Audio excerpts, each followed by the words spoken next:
অধিকৃত পশ্চিম তীরে ফিলিস্তিনিদের বিরুদ্ধে ইসরায়েলি বসতি স্থাপনকারীদের হামলায় হত্যা, আহত ও বাস্তুচ্যুত করার ঘটনায় সরাসরি জড়িত রয়েছে ইসরায়েলি কর্তৃপক্ষ।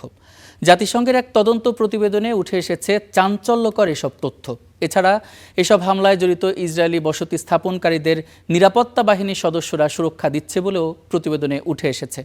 প্রতিবেদনে বলা হয়, 2023 সাল থেকে ইসরায়েলি বসতি স্থাপনকারীদের সহিংসতা 130% বেড়েছে। এসব সহিংসতায় ইসরায়েলি সেনারা তাদের পাশে থেকে সহায়তা করছে। এছাড়া শিশু অপহরণ, নির্যাতন ও যৌন হয়রানির অভিযোগও উঠে এসেছে এসব প্রতিবেদনে।